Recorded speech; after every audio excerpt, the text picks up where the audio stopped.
Malacca ஜலசந்தியில் சென்யார் புயலும், தமிழகத்திற்கு டிட்வா புயலும் தாக்குவதற்கான வாய்ப்பு இருக்கு. ஏற்கனவே இத குறித்து கடந்த வானிலை அறிக்கையில மிக தெளிவா நம்ம சொல்லிட்டோம். ஆகவே இதற்கு அடுத்த கட்ட நகர்வு என்ன அப்படிங்கிறத இந்த வானிலை அறிக்கையில கேட்டு நம்ம தெரிஞ்சுக்கலாம். நீங்க நண்பர்களே மறக்காம ஒரு லைக் பண்ணுங்க. சப்ஸ்கிரைப் பண்ணாதவங்கலாம் சீக்கிரமா சப்ஸ்கிரைப் பண்ணி வச்சுக்கோங்க. அடுத்தடுத்து வரக்கூடிய நாட்கள்ல அப்போதான் நீங்க புயல்லேருந்து தப்பிக்க முடியும். நண்பர்கள், உறவினர்கள் தெரியப்படுத்த மறக்காம ஷேர் பண்ணுங்க. அவங்களும் பார்த்து பயன்பெறட்டும். டிட்வா புயல் பொறுத்தவரைக்கும் எப்பொழுது உருவாகும்? எப்பொழுது தமிழகத்தில் கனமழையினுடைய தீவிரம் இருக்கும் என்பது குறித்து மிக தெளிவாக நம்ம பார்க்க போகிறோம். ஆகவே ஒரு தொடர் மழை பொழிவு தமிழ்நாடு முழுவதுமாக காணப்பட போகுது. அதுல குறிப்பா கடலோரங்கள் வசமாக சிக்கி இருக்கிறது. நிறைய இடங்கள்ல கனமழை, மிக கனமழை மற்றும் அதி கனமழை என தீவிரமடைய போகுது. எல்லாமே நம்ம பார்க்க போகிறோம். அடுத்தடுத்து உருவாகக்கூடிய தாழ்வு பகுதிகளின் காரணமாக தமிழகத்தில் தொடர் கனமழை பொறுத்த வரைக்கும் தீவிரமாக இருக்கும். ஏற்கனவே கடந்த 24 மணி நேரத்திலிருந்து இன்றைக்கு அதிகாலை நேரங்கள் வரைக்குமே நம்ம பார்த்தோம். ராமநாதபுரம் மாவட்டம், ராமேஸ்வரம் மற்றும் அதன் சுற்றுவட்டார பகுதிகளில் மிக கனமழை ரொம்ப தீவிரமாக பதிவாயிட்டு இருக்கு. ராமநாதபுரம் மாவட்டங்கள்ல கடுமையான கனமழை பொறுத்த வரைக்கும் பதிவாகிட்டு இருக்கு. தொடர்ந்து அடுத்து வரப்போகிற நாட்கள்ல மழை வாய்ப்புகள் மேலும் அதிகரிக்கும். ஏன்னா இலங்கைக்கு அருகே இந்த காற்று சுழற்சி பொறுத்த வரைக்கும் நீடிப்பதன் காரணமாக தொடர்ந்து தென் மாவட்டத்தினுடைய கடலோரத்துல முதலாவது மழை ஆரம்பிக்கும். அதுதான் ராமநாதபுரத்துல இப்போ ரொம்ப தீவிரமா மழை பெய்து கொண்டிருக்கிறத நம்ம பார்க்கிறோம். அதுக்கப்புறமா டெல்டா மாவட்டத்தில் இருக்கக்கூடிய நாகப்பட்டினம், தஞ்சாவூர், திருவாரூர்ல மழை தீவிரம் அதிகரிக்கும். அதன் பிறகு கடலூர், விழுப்புரம், புதுச்சேரி, கடைசியாக சென்னை, திருவள்ளூர், காஞ்சிபுரம், செங்கல்பட்டு என பலத்த மழையை பொறுத்த வரைக்கும் படிப்படியாக ஒவ்வொரு மாவட்டங்களாக மழை முன்னேறும். ஏற்கனவே இப்போ நம்ம பார்த்துட்டு இருக்கோம். நிறைய இடங்கள் கமெண்ட் செக்ஷன்லுமே தெரியப்படுத்திருந்தீங்க. ராமநாதபுரத்தில் ரொம்ப தீவிரமான மழை பொழிவு பதிவாகிட்டு இருக்குன்னு சொல்லி கமெண்ட் செக்ஷன்லுமே தெரியப்படுத்தியிருந்தீங்க. அதுதான் நம்ம சொல்ல வந்தோம். இனி வரும் நாட்களில் இன்னும் நமக்கு மழை மிக தீவிரமாக பதிவாகிறதுக்கான வாய்ப்பு இருக்கு. முதலாவதாக நீங்க தேதிகள் குறிச்சிடுங்க. ஏன்னா அதுக்கப்புறம் மழை வரலன்னு சொல்லிடாதீங்க. ஏன்னா இப்போ இன்னைக்கு வந்து நமக்கு மழை வாய்ப்பு நிறைய மாவட்டங்கள்ல குறைவாக தான் இருக்கும். பகல்ல வெயில் வரும். ஆனால் நம்ம சொல்லக்கூடிய தேதிகளிலிருந்து நமக்கு கனமழை பொறுத்த வரைக்கும் தீவிரமாக ஆரம்பிச்சிடும். வருகிற நவம்பர் 28ஆம் தேதி முதல் 30ஆம் தேதி வரை கடலோர மாவட்டங்களில் கனமழை பொறுத்த வரைக்கும் புரட்டி போட வாய்ப்பு இருக்கு. அதனால நவம்பர் 28ஆம் தேதியிலிருந்து 30ஆம் தேதி வரைக்கும் பரவலாக கனமழை பொறுத்த வரைக்கும் தொடர்ந்து நம்ம எதிர்பாருங்க.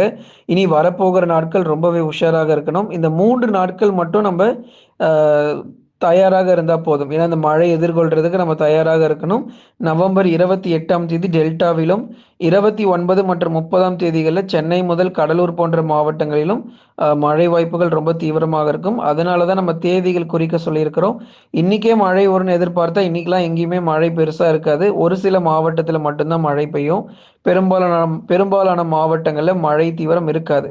அதனால தான் எந்தெந்த தேதிகளில் நமக்கு மழை பெய்யும் அப்படிங்கிற தேதிகள் குறித்து கொள்ளுங்க. 28 முதல் 30ஆம் தேதி வரை கடலோர மாவட்டங்களில் கனமழை ரொம்பவே தீவிரமாக இருக்கும். அதுல குறிப்பாக டெல்டா மாவட்டங்களில் கடுமையான கனமழை பொறுத்த வரைக்கும் தீவிரமடைந்து காணப்படும். வங்கக்கடல் பொறுத்த வரைக்கும் இந்த தாழ்வு பகுதியானது இலங்கைக்கு அருகே உருவாகிற தாழ்வு பகுதி புயலாக நிலை கொண்டிருந்தாலும் கரையை கடக்கும் பொழுது வலுவிழக்க வாய்ப்பு இருக்கு. என்னதான் இது வந்து புயலா மாறினாலுமே, டிட்வா என்று பெயர் வைக்கப்பட்டாலுமே நமக்கு வந்து பார்த்தீங்க அப்படின்னா கரையை கடக்கும் போது, தமிழகத்தில் கரையை கடக்கும் போது ஒரு புயலாக கரையை கடக்காமல் ஒரு தாழ்வு மண்டலமாகவே கரையை கடந்து அதிக மழை பொழிவை வந்து கொடுக்கறத நம்ம பார்க்க போகிறோம். சரி, இது என்னதான் வந்து ஒரு தாழ்வு மண்டலமாகவே கரையை கடந்தாலும் மழை பொழிவுல எந்த மாற்றமும் இருக்காது. மிக கனமழை, அதி கனமழை மற்றும் அதீத கனமழை கூட எதிர்பார்க்க முடியும். ஆகவே சென்னை முதல் ராமநாதபுரம் வரை உள்ள மாவட்டங்கள் அறிவித்த தேதிகளில் மிகுந்த கவனம் தேவை. அப்ப எந்தெந்த மாவட்டங்கள் இப்ப பார்க்க போகிறோம்? சென்னை, திருவள்ளூர், காஞ்சிபுரம், செங்கல்பட்டு 29, 30 தேதிகளில் கனமழை தீவிரமடையும். அதே மாதிரி விழுப்புரம், கடலூர், புதுச்சேரி மற்றும் காரைக்கால், கள்ளக்குறிச்சியில் 29 மற்றும் 30 தேதிகளில் கனமழை ரொம்பவே தீவிரமாக வாய்ப்பு இருக்கு. அடுத்ததாக டெல்டா மாவட்டங்கள் தஞ்சாவூர், திருவாரூர், நாகப்பட்டினம், அரியலூர், பெரம்பலூர், திருச்சி, புதுக்கோட்டை மற்றும் மயிலாடுதுறை போன்ற மாவட்டங்களில் மழை பொழிவுகள் 28 மற்றும் 29 ஆகிய தேதிகளில் டெல்டா மாவட்டங்களில் மழை வாய்ப்பு வந்து தீவிரமாக போகுது. அதே மாதிரி தென் மாவட்டத்தினுடைய கடலோர பகுதி எடுத்துக்கிட்டிங்க அப்படின்னா குறிப்பாக ராமநாதபுரம் மற்றும் அதன் சுற்றுவட்டார பகுதிகளில் ஏற்கனவே நமக்கு மழை தீவிரமாக தான் இருக்குது. இருந்தாலும் அடுத்து வரும் நாட்களில் தொடர்ந்து மழை பெய்து கொண்டே இருக்கும். ராமநாதபுரம் பொறுத்த வரைக்கும் மழை நிற்க வாய்ப்பில்லை. அடுத்து வரக்கூடிய 4 நாட்கள் 5 நாட்களுக்குமே தொடர் மழை பொழிவு ராமநாதபுரம் மாவட்டங்கள்ல, அதிலும் குறிப்பா ராமேஸ்வரம் போன்ற இடங்கள், கோடியக்கரை நெறைய இடங்கள் குறிப்பா நம்ம சொல்லணும்னா, நாகப்பட்டினத்தில எப்படி நமக்கு அதிக மழை வந்து பதிவாகுதோ, அதே போல தான் ராமநாதபுரத்திலும் ரொம்ப தீவிரமான மழை பொழிவு பதிவாகும் அப்படிங்கிறதுல எந்த மாற்று கருத்தும் இல்ல. அப்போ நமக்கு இங்க எல்லா இடங்களுமே பாருங்க நம்ம வந்து எச்சரிக்கை கொடுத்திருக்கிறோம். சென்னையிலிருந்து ராமநாதபுரம் வரை இருக்கக்கூடிய எல்லா மாவட்டங்களுக்குமே நம்ம வந்து எச்சரிக்கை கொடுத்திருக்கிறோம். ஆனா தூத்துக்குடி, திருநெல்வேலி மற்றும் கன்னியாகுமரி என்னதாங்க ஆகப்போகுது அப்படின்னா, தூத்துக்குடி, திருநெல்வேலி மற்றும் கன்னியாகுமரியில விட்டு விட்டு பரவலாக மழை தொடர்ந்து நீடிக்க வாய்ப்பு இருக்கு. அதுக்காக இங்க நமக்கு மழை பெய்யாம போயிடும் அப்படிங்கிறதெல்லாம் இல்ல. அதே மாரி உள் மாவட்டங்கள் நெறைய பேர் நெறைய கமெண்ட் வந்திருந்தது. நாமக்கல், சேலம், கரூர், திருப்பூர், ஈரோடு, கிருஷ்ணகிரி மற்றும் தருமபுரி அப்படின்னு சொல்லி நெறைய பகுதியிலேருந்து கமெண்ட் பண்ணியிருந்தீங்க.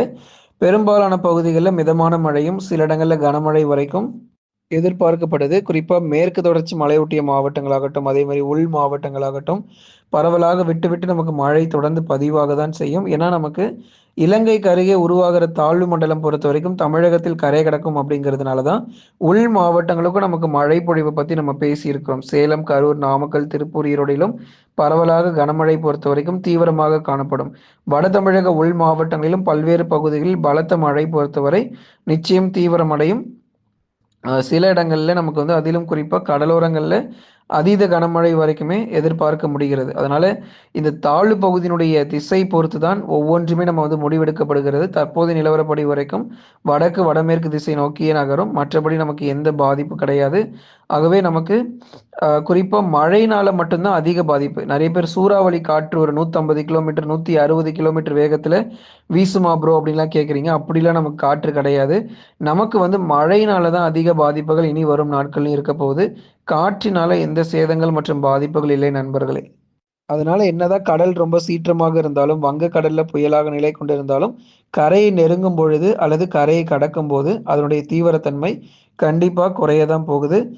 தொடர்ந்து மழை வாய்ப்புகள் டிசம்பர் மாதத்தில் நம்ம எதிர்பார்க்கிறோம். ஏன்னா, இந்த தாழ்வு மண்டலம் தமிழகத்தில கரைய கடந்ததுக்கு அப்புறமா, டிசம்பர் 7 அல்லது 8 தேதிகள்ல மீண்டும் ஒரு புதிய காற்றழுத்த தாழ்வு பகுதி பொறுத்தவரைக்கும் உருவாகுறதுக்கான வாய்ப்பு இருக்கு. ஆனா, கண்டிப்பா அத பத்தி நம்ம அடுத்தடுத்து நம்ம பார்க்கலாம். இப்போதைக்கு நமக்கு வந்து இந்த சுற்று மழை பொழிவு, இப்போ வரக்கூடிய தாழ்வு பகுதியினால எத்தனை மாவட்டங்கள் பாதிக்கும் அப்படிங்கிறது தான் தொடர்ந்து நம்ம பேசிட்டு இருக்கோம். அதனால நண்பர்கள் நீங்க மறக்காம ஒரு லைக் பண்ணுங்க, சப்ஸ்கிரைப் பண்ணி தொடர்ந்து சப்போர்ட் பண்ணுங்க. ஏன்னா இப்ப அடுத்து இந்த சுற்று தான் நமக்கு அதிக மழை வந்து பெய்ய போகுது. நவம்பர் மாதத்துல இந்த நாள்ல அதிக மழை பதிவாயிருக்கு அப்படின்னா, இப்ப அடுத்து வரக்கூடிய நாட்கள தான் நம்ம சொல்ல முடியும். இந்த தாழ்வு பகுதி தொடர்ந்து நமக்கு வடக்கு மற்றும் வடமேற்கு திசை நோக்கி நகர்ந்து அதிக மழை பொழிவையும் கடலோர மாவட்டங்கள் முழுவதுமா கொடுத்துட்டே போகும். நாகப்பட்டினத்துல ஆரம்பிச்சு அப்படியே கொஞ்சம் கொஞ்சமா வடக்கு திசை நகர்ந்து நகர்ந்து அப்படியே சென்னை பகுதிகளிலும் நல்ல ஒரு தீவிர மழை பொழிவை கொடுப்பதற்கான சாதகமான சூழ்நிலையும் ஏற்பட்டிருக்கு. அதனால வடகிழக்கு பருவமழையின் அந்த மழை பற்றாக்குறையை இந்த தாழ்வு மண்டலம் பொறுத்தவரைக்கும் தீர்த்து வைக்கும் என்று எதிர்பார்க்கப்படுது. பாருங்க, இதுவரைக்கும் நமக்கு வந்து 50 மில்லிமீட்டர், 70 மில்லிமீட்டர் தான் நமக்கு மழையே வந்து பதிவாகியிருக்கு அப்படிங்கிற நம்ம பார்த்தோம். நெறைய இடங்கள்ல மழை பற்றாக்குறை போல தெரிந்தாலும், இந்த மாதம் முடியறதுக்குள்ளங்க எப்படி பார்த்தாலும் இந்த நவம்பர் 30 முடியறதுக்குள்ள எங்கெல்லாம் நமக்கு மழை பற்றாக்குறையாக இருந்ததோ, எல்லா பகுதிகளிலும் நிச்சயமாக நமக்கு மழை கிடைக்கும் என்ற எதிர்பார்ப்பு ரொம்பவே அதிகமாக இருக்கு. நீங்க நண்பர்களே மறக்காம ஒரு லைக் பண்ணுங்க, சப்ஸ்கிரைப் பண்ணி தொடர்ந்து சப்போர்ட் பண்ணுங்க.